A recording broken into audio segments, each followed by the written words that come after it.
Ya, miaraba daholo. Ty hafatra ty dia saiko ampitaiko amin'ny mpanaraka ny Pejy acoustique gasy izay mpanaraka ireo lesona piano tato taloha. Mety tsikaritra ao le Pejy fa tsy misy lesona piano intsony ao anatiny raha mijery eo ianao jereo fa gitara daholo sisa ny tavela ato. Misy antony zay.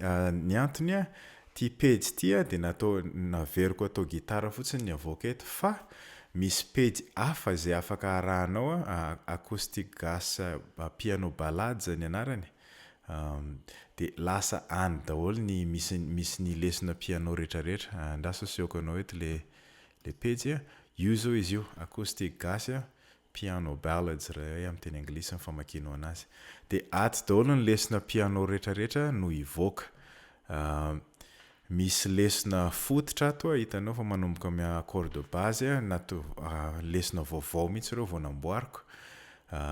Dia misy lesona hira vaovao ihany koa izay mbola tsy nivoaka taloha, mbola tsy hitanao taloha, efa ato daholo.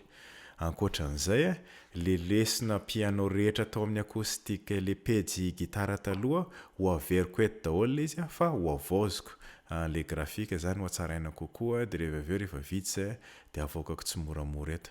Fa aza adino manaraka an'le Pejy raha ohatra ka hoe mpianatra piano na mpanaraka lesona piano ianao dia ty Pejy ty no manomboka zao abonne arao ary zarao amin'ny namana.